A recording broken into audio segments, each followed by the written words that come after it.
வணக்கம். ஈரான் ஒரு அதிரடியான அறிக்கையை வெளியிட்டிருக்கிறார்கள். அது என்ன தெரியுமா? போரை துவங்கியது நீ, முடித்து வைப்பது நாங்களாகத்தான் இருப்போம். சமாதானம் என்கிற பேச்சுவார்த்தைக்கே இடமில்லை என்பதை திட்டவட்டமாக அமெரிக்காவிற்கும் இஸ்ரேலுக்கும் சொல்லியிருக்கிறது. இப்படி ஈரான் மிக துணிச்சலாக களத்தில் நிற்கும்போது ஒரு மகிழ்ச்சிகரமான விஷயம் நடந்து கொண்டிருக்கிறது. அது என்ன தெரியுமா? பாலஸ்தீனத்தில் இருக்கக்கூடிய காசா பகுதியில் உங்களுக்கு தெரியும், கடந்த 2 வருடங்களாக இஸ்ரேலினுடைய கண்மூடித்தனமான தாக்குதல், இந்த நூற்றாண்டு கண்ட மிக மோசமான தாக்குதல். இதன் மூலமாக அங்கு ஒருவேளை குடிதண்ணீர் கூட இல்லாமல் கஷ்டப்படக்கூடிய மக்களுடைய நிலைமை. மற்ற நாடுகளெல்லாம் அதனுடைய எல்லை பகுதியில் பல்வேறு நிவாரணப் பொருட்களோடு காத்து கிடந்தார்கள். ஆனால் இஸ்ரேல் அனுமதிக்கவில்லை. அங்கு நிவாரணப் பொருட்களோடு இருந்த வாகனங்களை எல்லாம் கொள்ளையடித்தார்கள் என்கிற செய்தியை பார்த்தோம். இப்போது ஈரான் களத்தில் இறங்கியிருக்கிறது. இஸ்ரேலையும் அமெரிக்காவையும் மிக கடினமாக தாக்கிக் கொண்டிருக்கிறார்கள். இந்த நேரத்தில் காசாவில் தங்கு தடையில்லாமல் நிவாரணப் பொருட்கள் அந்த மக்களுக்கு சென்று கொண்டிருக்கின்றன. முதலில் அதை பாருங்கள்.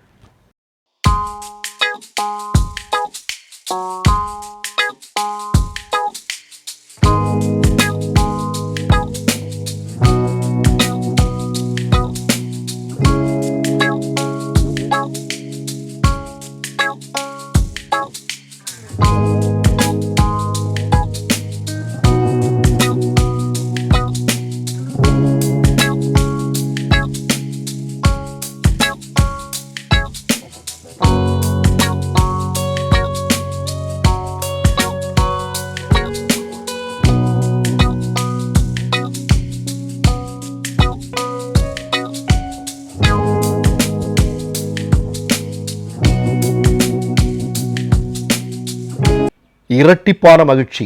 ஒன்று, காசாவில் தங்கு தடையில்லாமல் அங்கிருக்கக்கூடிய மக்களுக்கு நிவாரணப் பொருட்கள் கிடைக்க துவங்கியிருக்கின்றன. இயல்பு நிலையை நோக்கி மக்கள் அங்கே செல்வதற்கு தயாராகி கொண்டிருக்கிறார்கள்.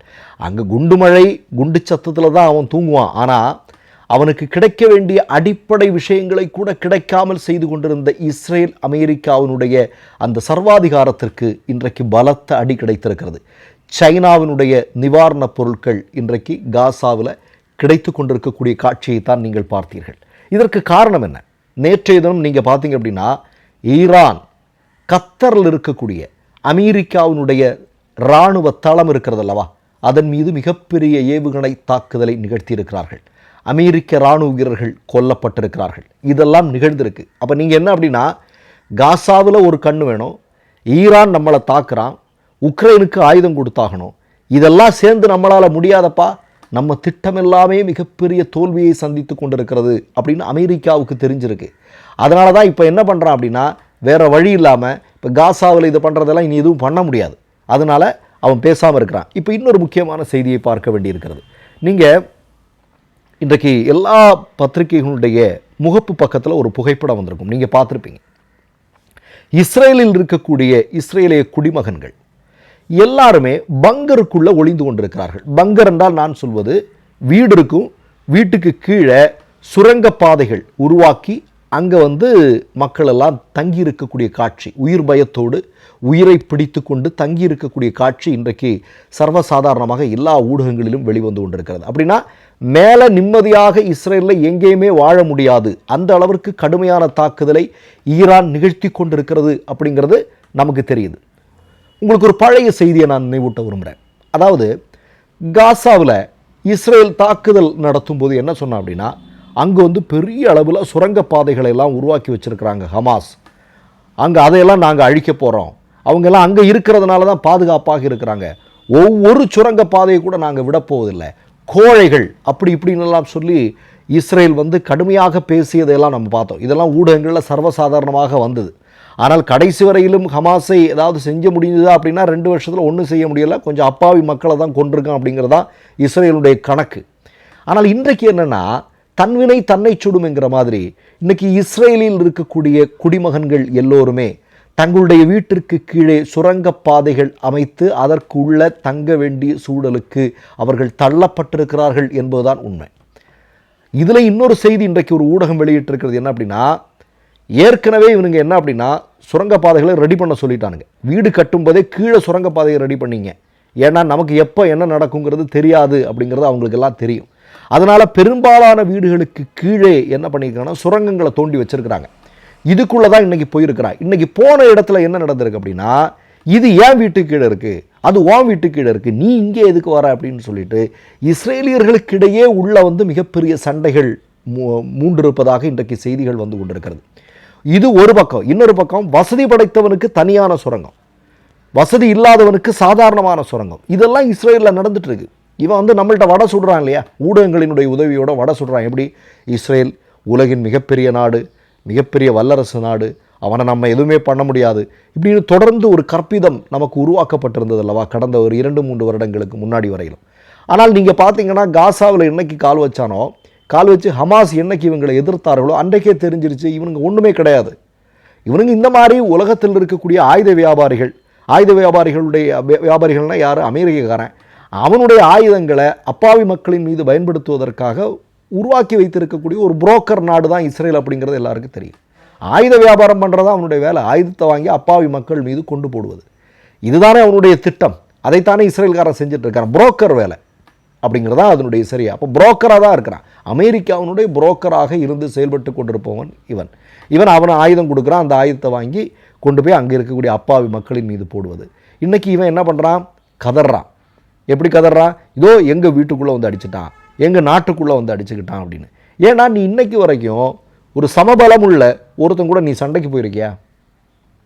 காசாவில் சண்டைக்கு போனான். காசாவில் என்னடா இருக்குது? அங்கே இருப்பவர்களெல்லாம் அப்பாவி மக்கள். அவர்களுடைய பாதுகாப்பிற்காக ஒரு அமைப்பு இருக்கிறது. அவர்களுக்கு என்ன மிகப்பெரிய தனிப்படைகள் இருக்கிறதா?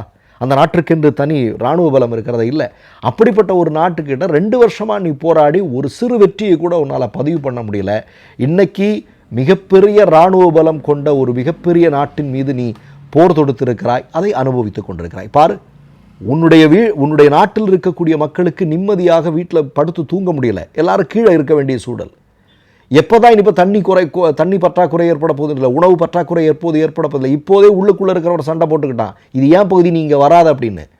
காசு இருக்கிறவனுக்கு ஒரு விதமான உதவி அங்கே கிடைக்கிறதாக இன்றைக்கு நிறைய செய்திகள் வந்து கொண்டிருக்கிறது. அப்போ ஒட்டுமொத்தமாக இஸ்ரேல் என்று சொல்லக்கூடிய அந்த நாட்டினுடைய அதிபராக இருக்கக்கூடிய நெதன்யாகுவினுடைய ஆட்சியில் அந்த நாடு இல்லாமலாக போகிறது அப்படிங்கிற செய்திகள் தான் வந்து கொண்டிருக்கிறது. அதனால தான் துவக்கத்திலே ஈரான் சொல்கிறாங்க, ஆரம்பித்தது நீ, இந்த போரை ஆரம்பித்தது நீ, ஈரான் மேலே போர் தொடுப்பதற்கு ஒன்றை ஏதாவது காரணம் இருக்கா? அது இல்லை, நீ ஆரம்பித்த. ஆனால் இந்த போரை முடித்து வைப்பது நாங்கள் தான், அதை உலகம் பார்க்கத்தான் போகிறது என்று ஈரான் தெள்ளத் தெளிவாக சொல்லியிருக்கிறது. கூடுதலாக ஒரு செய்தியை ஈரான் சொன்னாங்க. அமெரிக்கா இதில் இறங்கும் பட்சத்தில் இன்றைக்கு மத்திய கிழக்கு ஆசிய நாடுகளில் இருக்கக்கூடிய அமெரிக்க தளங்கள் முழுவதுமாக அழிக்கப்படும் என்று எச்சரிக்கை செய்தார்கள். அதனுடைய ஒரு பகுதியாக தான் கத்தாரில் இன்னைக்கு அமெரிக்க இராணுவ தளம் இல்லாமலாக்கப்பட்டிருக்கிறது. மற்றொரு நிகழ்வில் சந்திப்போம். நன்றி, வணக்கம். மை நேம் இஸ் ரெட் சேனலை சப்ஸ்கிரைப் பண்ணிக்கோங்க. அதுக்கப்புறமா பக்கத்தில் இருக்கிற ஜாயின் பட்டனை கிளிக் பண்ணீங்கன்னா ஒரு நியூ பேஜ் ஒன்று ஓப்பன் ஆகும். அதுலேயும் ஜாயின் பட்டனே கிளிக் பண்ணிக்கோங்க. அதில் பார்த்தீங்கன்னா credit R debit card options இருக்கு. இதில் உங்களுக்கு விசா, மாஸ்டர் கார்டு, ரிப்பே அப்படின்னு 3 ஆப்ஷன்ஸ் கொடுத்துருக்காங்க. அதில் நீங்கள் எந்த கார்டு சூஸ் பண்ணுறீங்களோ அந்த கார்டோட நம்பர் என்டர் பண்ணிக்கோங்க. அப்புறமா கார்டோட வேலிடிட்டி மந்த் அண்ட் இயரை டைப் பண்ணிக்கோங்க. அடுத்தபடியா உங்க கார்டோட பின்னால சிவிசி கோடுன்னு சொல்லிட்டு 3 நம்பர்ஸ் கொடுத்துருப்பாங்க. அந்த நம்பரை இதில் என்டர் பண்ணிக்கோங்க. அப்புறமா அட்ரஸ் அண்ட் இன்ஃபர்மேஷன் என்டர் பண்ணிட்டு பைங்கிற பட்டனை கிளிக் பண்ணிக்கோங்க. ஒருவேளை உங்க கார்டு நம்பர் இன்வாலிட்னு காமிச்சிச்சுன்னா உங்க கார்டுல இன்டர்நேஷனல் யூசேஜை எனேபிள் பண்ணுங்க.